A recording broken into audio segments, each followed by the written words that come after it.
देखिए, मैं तो समाजवादी पार्टी का छोटा सा सिपाही हूँ, फिर भी मुझे जो जिम्मेदारी वहाँ से मिलेगी और अगर जनता के द्वारा मैं निर्वाचित होता हूँ तो सबसे प्राथमिकता मेरी रहेगी शिक्षा और स्वास्थ्य। मैनपुरी के चुनाव से एहसास किया कि भारत देश इस समय युवाओं का देश है। 80 लोकसभा सीटें हैं, तो जाहिर सी बात है कि दिल्ली का रास्ता उत्तर प्रदेश से होकर जाता है और उत्तर प्रदेश जैसे प्रदेश में इस समय केवल एक विकल्प है, माननीय अखिलेश यादव जी। यहीं के लोग बैठे हुए वैसा माहौल बना रहे हैं, जिस दिन जनता जागेगी विद्रोह उत्पन्न होगा और सरकार एकदम बदल देगी कि सारी चाबी मेरे पास ही एक मास्टर की तरह रहेगी, तो जनाक्रोश होगा ही होगा। जब भी कोई व्यक्ति अपने कार्य को छोड़कर दूसरे कार्य में दखलंदाजी करेगा तो उसकी परेशानी आपस में भी होगी, जनता को भी झेलनी होगी और व्यक्ति विशेष को भी झेलनी होगी। पोस्टल बैलेट में 80% वोट समाजवादी पार्टी को मिला है। सबसे भाग सकते हैं, लेकिन जुडिशरी से कहाँ जाएंगे, संविधान से कहाँ भाग के जाएंगे। इनको मजबूर रखोगे तो ये मजदूर की तरह रहेंगे। सब समझ गए हैं कि हमें मूर्ख बनाया जा रहा है। 100% कहूँगा कि कान्हा उपवन या जैसी भी गाय पालने की जो भी योजनाएं हैं, अगर वो धरातल पे आ जाएंगी तो उससे चौतरफा लाभ होगा। ज़मीन फर्टाइल जो हमारा जो इस समय उपजाऊ होती, चना मटर देती, लोग खाली छोड़ रखेंगे जानवर के नाते। मैं कह रहा हूँ कि हर व्यक्ति विशेष का अपना अपना धर्म है, लेकिन लोग धर्म में तो राजनीति घुसेड़ दे रहे हैं, लेकिन राजनीति में धर्म नहीं ला पा रहे हैं। जो बढ़ रहा है वो बढ़ता जा रहा है और जो बेचारे ज़मीन में हैं वैसे पिछड़ते जा रहे हैं। कि आदमी खाने के लिए कुछ तो करेगा, जब रोजगार नहीं दे पा रहे, कुछ नहीं कर रहा, तो उसमें चले जा रहे हैं। उनको पकड़िए, उनको सीधे गोली नहीं मार दीजिए, उनकी काउंसलिंग करिए। प्रधानी का चुनाव आप क्यों नहीं हटाए? सेकेंड लहर में उत्तर प्रदेश में जितनी जनहानि हुई वो प्रधानी का चुनाव बनाते हुई थी, आप उसे भी रोक सकते थे। रोड ट्रैफिक घटनाएं इतनी बढ़ रही हैं, पता नहीं कौन से गड्ढा मुक्त सड़कें हो रही हैं, हमको दिख नहीं पा रहा है कहाँ पर चल रहा है। हमें तो लगता है केवल शहरों में जहाँ जहाँ बाबा जी जा रहे हैं वहीं वहीं गड्ढा मुक्त कर दिया जा रहा है। अगर इनसे नहीं संभल रहा है तो फिर तो भाजपा संभाल ही नहीं सकती, छोड़ देना चाहिए इन्हें।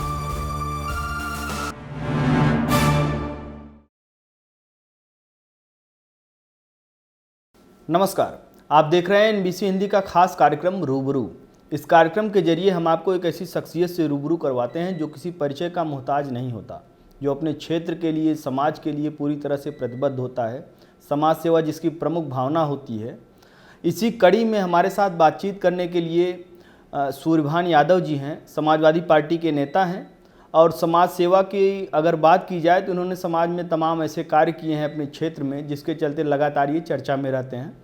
काफ़ी लंबा जो है राजनीतिक इनका सफ़र रहा है। तमाम चीज़ें इन्होंने अपनी एकदम सक्रिय भूमिका इन्होंने अदा की है। इनसे हम बातचीत करेंगे और जानने की कोशिश करेंगे कि क्या कुछ तैयारियां चल रही हैं इस समय जो है।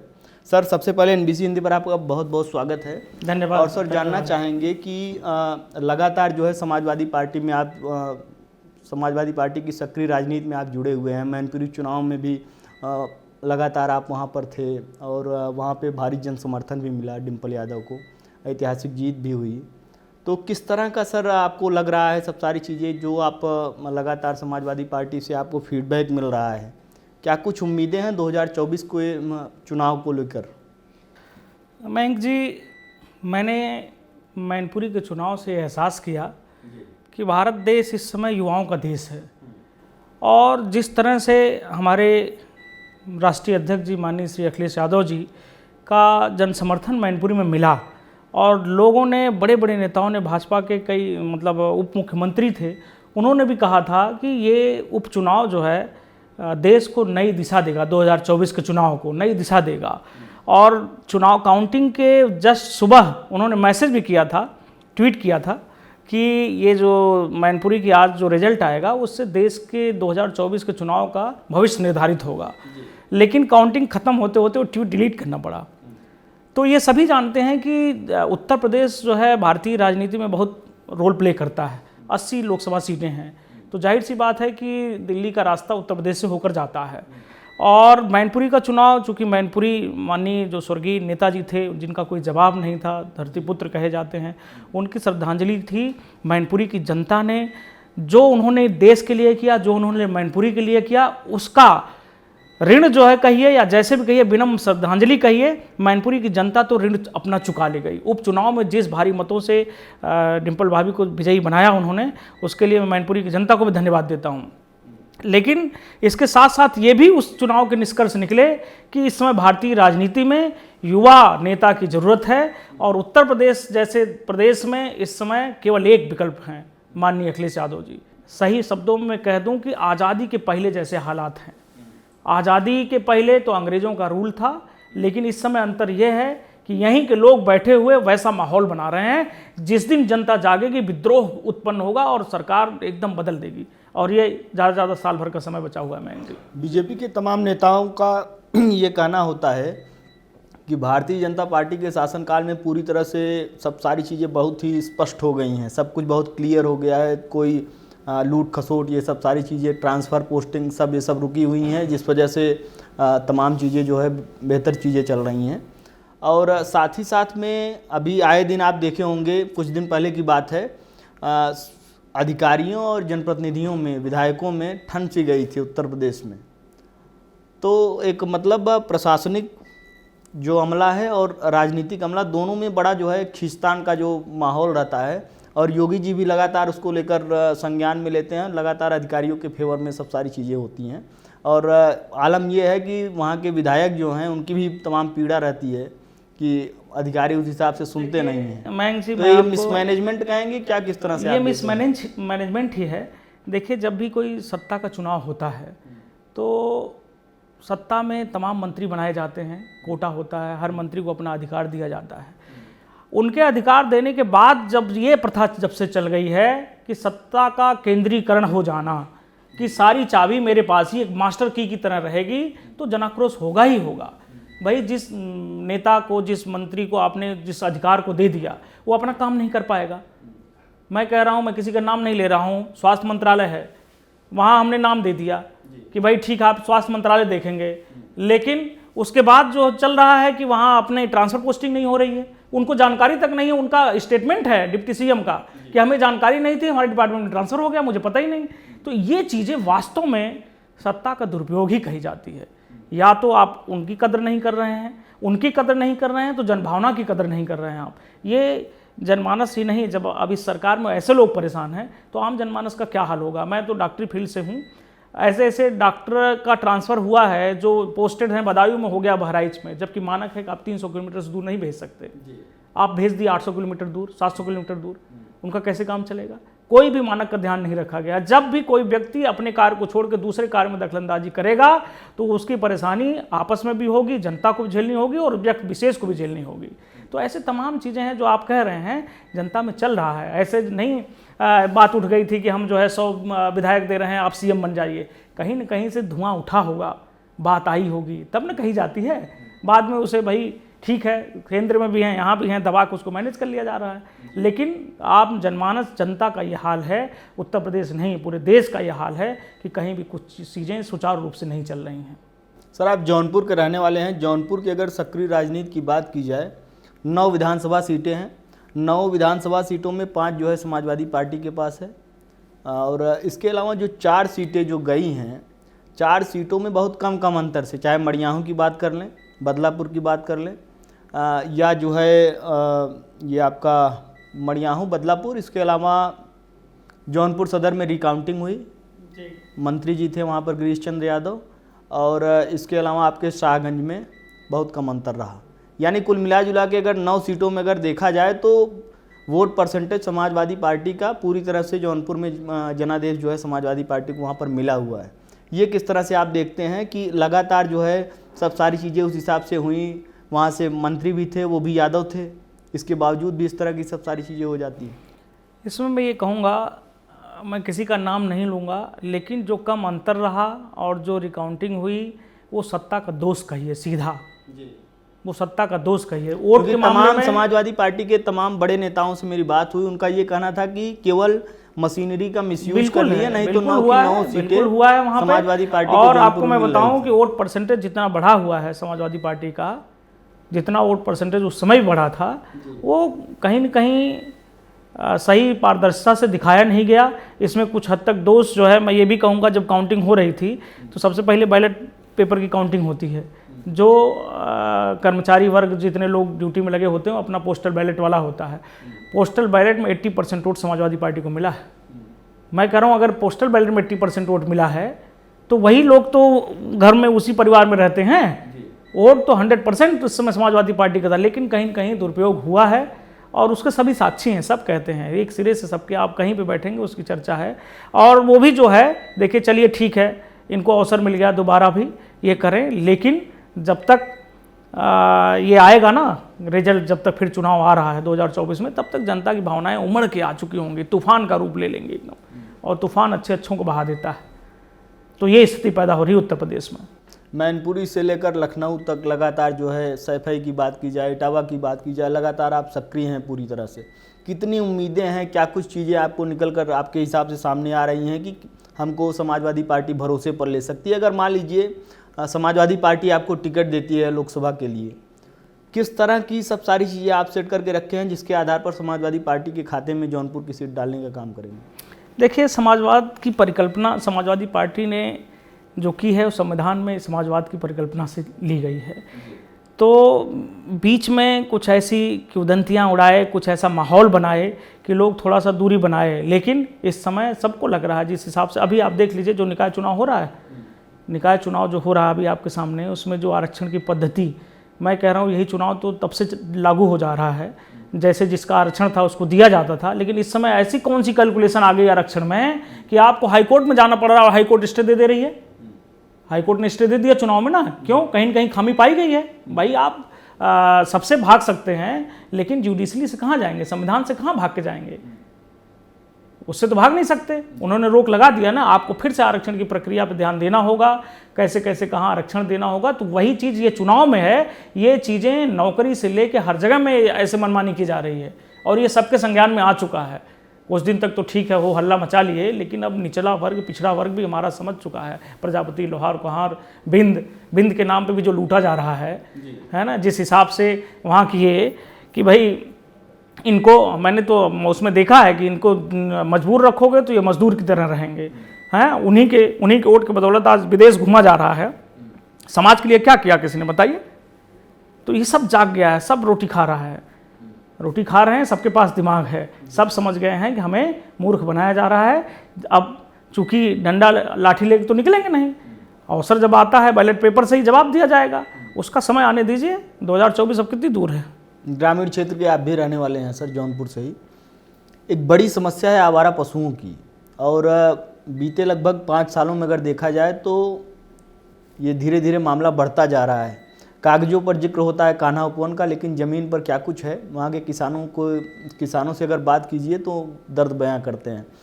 तो ये सब सारी चीज़ें, इसको कैसे कंट्रोलिंग में की जा सकती है, और इसको लेकर जो कान्हा उपवन का लगातार जिक्र किया जाता है, उस पर उतना मामला संज्ञान में आ नहीं पाता, क्या कुछ कमियां हैं? थोड़ा सा इसके बारे में। नहीं, इसमें तो कमियां बहुत है। देखिए, हम लोग उसी परिवेश से हैं, ग्रामीण अंचल से हैं, क्योंकि ग्रामीण क्षेत्र में लगभग 80% लोगों का किसान यही है।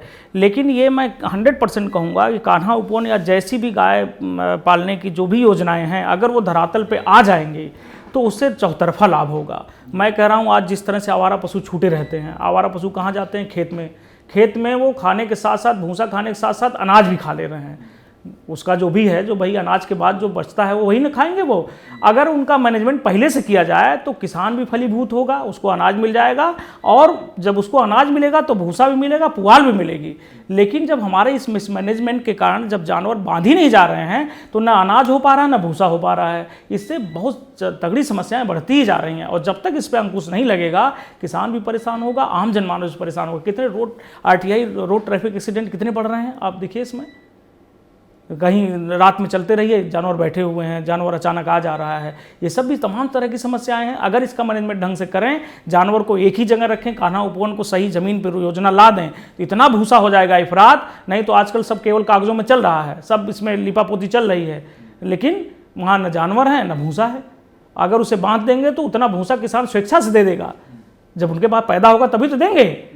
अब जब है ही नहीं है, जब अनाज ही नहीं हो रहा है, वो कह रहे हैं भाई अब मैं भाई साहब अभी अपने गांव गया था, तो इस समय चना और मटर भी बोई जाती है हमारे क्षेत्र में, उधर जो अंगुली मुबारकपुर और सब सारी जगहों पे हैं, लोगों ने खेत खाली छोड़ रखा है। ये बहुत बड़ी विडंबना है।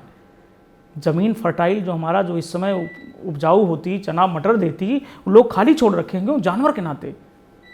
ये हमें सोचने में लग रहा है कि ये ऐसे मामूली समस्या है, इसका गंभीर परिणाम भुगतने होंगे। अनाज ही तो खा रहा है देश, कहाँ से आएगा अनाज? लाल बहादुर शास्त्री ने परिकल्पना की थी, हमारे देश के प्रधानमंत्री, सोचिए कितनी उज्जवल सोच रही होगी उनको सशक्त नमन है। उन्होंने कहा था कि गमले में अनाज उगाइए, हैं, गमले में अनाज उगाइए, मतलब गमले में सब्जी उगाइए, कुछ उगाइए, कुछ तो होगा। अब खेत में नहीं उग पा रही है तो हम कहाँ से कहाँ चले गए हैं, ये सोचिए आप। साथ ही साथ हम सर एक चीज़ और जानना चाहेंगे, अगर बात की जाए उत्तर प्रदेश की, तो उत्तर प्रदेश में लगातार योगी आदित्यनाथ जी जिक्र करते हैं कि हमने माफियाओं पर बड़ी कार्रवाई की है, माफियाओं को पूरी तरह से जमींदोज कर दिया है और अब कोई माफिया बचा नहीं है, पूरी तरह से रामराज्य है। रामराज्य की कल्पना तो की जाती है, लेकिन फिर कुछ चीज़ें ऐसी निकल कर सामने आती हैं, जैसे एक होता है ना कि सब सारी चीज़ें उस हिसाब से हो जाएं, लेकिन जो ज़रूरतमंद हैं उन तक लाभ नहीं पहुंच पा रहा है, बेरोजगारी अपने चरम पर है और सब तमाम चीज़ें हैं, युवा दर दर भटक रहे हैं, तो वो भी एक बड़ी समस्या है। इसे लेकर अगर मान लीजिए पार्टी आपको जिम्मेदारी देती है या केंद्र में कुछ बदलाव होता है, गठबंधन में सब सारी चीज़ें अगर होती हैं, आप एक जनप्रतिनिधि चुने जाते हैं, तो किस तरह से उस पर जो है काम करने के लिए आप लोग विचार करेंगे? देखिए, ट्रांसपेरेंसी बहुत बड़ी चीज़ है। ट्रांसपेरेंसी केवल शब्दों में नहीं होनी चाहिए, वो आपके कार्य में होनी चाहिए, और एक ही कार्य में नहीं, चौतरफा कार्य। मैं कह रहा हूँ कि हर व्यक्ति विशेष का अपना अपना धर्म है, लेकिन लोग धर्म में तो राजनीति घुसेड़ दे रहे हैं, लेकिन राजनीति में धर्म नहीं ला पा रहे हैं। कहीं न कहीं उनका व्यक्तिगत हित आगे आ जाता है, चाहे वो नौकरी का हो, चाहे वो किसी व्यक्ति विशेष ठेकेदारी पट्टे का हो, है, जिनको लाभ मिल रहा है उनको लाभ मिल रहा है। पूंजीवाद की तरफ जा रहा है देश इस समय, केवल पूंजीवाद की तरफ।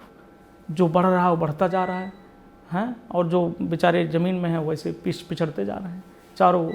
तो ट्रांसपेरेंसी जब तक नहीं आएगी कार्य में, नौकरी में, रोजगार में और ठेका पट्टा में, कहीं पे भी, तब तक सही रास्ते पे नहीं चलेगा मामला। चाहे कोई कितना भी कह दे रामराज की परिकल्पना, ऐसे थोड़ी, रामराज की परिकल्पना में त्याग भी है। त्याग हमको बताइए किसके पास त्याग है यहाँ? जब भी कोई बात आती है नौकरी में, कौन सी नौकरी ऐसी है कि जिसमें भ्रष्टाचार नहीं है? और हम परिकल्पना करते हैं हम गैंगस्टर लगा दे रहे हैं, ये लगा दे रहे हैं, उससे थोड़ी ना अपराध कम हो जाएगा। अभी इतने के बावजूद भी देखिए उठा ले रहे हैं लोग, काट के फेंक दे रहे हैं लोग, चलते राह पे गोली मार दे रहे हैं। अगर इतना भय हो तो क्यों ऐसी हरकतें हो रही हैं? हमें देखना पड़ेगा कि क्यों युवा हमारा इस ढर्रे पे जा रहा है। एक अपराधी होता है, एक जो है परिस्थितिवश अपराध करता है कि आदमी खाने के लिए कुछ तो करेगा, जब रोजगार नहीं दे पा रहे हो, कुछ नहीं कर पा रहे हो, तो उसमें चले जा रहे हैं। उनको पकड़िए, उनको सीधे गोली नहीं मार दीजिए, उनकी काउंसलिंग करिए, क्यों ऐसे ढर्रे पे जा रहे हैं, उनको रोजगार मुहैया कराइए। रोजगार की तरफ कोई नहीं देख रहा है इस समय देश में जितने युवा हैं। मैं कह रहा हूँ अगर ऐसे बेरोजगारी भटकती रहेगी तो यहाँ क्या स्थिति होगी उसको बयान नहीं किया जा सकता। सर, कोरोना काल की हम जिक्र करना चाहेंगे, बड़ी दुर्व्यवस्थाएं हुई थी उस टाइम पे, और साथ ही साथ में उत्तराखंड में एक नए मुख्यमंत्री आए थे कुछ दिनों के लिए, तीरथ सिंह रावत जी। उन्होंने बताया था कि कुंभ में जो सब सारी चीज़ें हो रही थी उस पर स्वास्थ्य मंत्रालय ने आगाह भी किया कि ये सब सारी चीज़ें रोक दी जाए, क्योंकि अगर स्थितियां संभल नहीं पाई तो फिर बेकाबू हो जाएंगी। इसके बावजूद भी उन्होंने कहा कि संतों की आस्था के आगे कोरोना कहाँ टिकने वाला है, और सब सारी चीज़ें हुई। कोरोना की दूसरी लहर आई, आपने व्यापक परिणाम देखा। इसके साथ ही साथ पहले लहर की अगर बात की जाए, पहली लहर की बात, तो मरकज़ में जो है मरकज़ के जो तबलीगी जमात के लोग थे उन पर पूरी तरह से दोषारोपण किया गया, नमस्ते ट्रंप को छिपाया गया, दबाया गया, मुसलमानों को द्वैम दर्जे का नागरिक समझा गया। इससे ये भी एक बड़ा मामला है, और भारतीय जनता पार्टी अब धीरे धीरे ये बताने का पूरी तरह से पुरजोर कोशिश करती है कि अब मुसलमान भी पूरी तरह से बीजेपी में शामिल हो रहे हैं। लेकिन कहीं न कहीं कोरोना का वो मंजर वाकई में सबकी आंखों में देखने को मिलता है, बड़ा ही हतप्रभ कर देने वाला माहौल था। मैंने आपसे अभी एक शब्द कहा, ट्रांसपेरेंसी।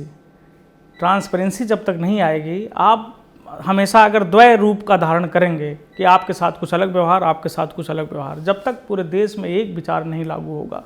हम शास्त्र की भी बात करें तो आपत्ति काले मर्यादा नास्ति, ये पढ़ा भी है, हम लोग सुनते समझते भी हैं कि जब हम देख रहे हैं हमारा शरीर है ना, शरीर माध्यम खल धर्म साधनम, जब हमारा शरीर है तभी तो हम धर्म की तरफ जा पाएंगे, तभी तो हम धर्म की रक्षा करेंगे। धर्म और रक्षित रक्षता, ये परिकल्पना कैसे है कि हम धर्म की रक्षा करें, धर्म हमारी करेगा, ठीक है, लेकिन कैसे, जब हमारा शरीर है तभी ना, तभी तो हम ये सोच सकते हैं। और ये इतना कहा गया कि भाई ये चाइना से आया, ये भी जान रहे हैं, तो ये फैल रहा है कैसे कि आ रहा है दूसरे देश से।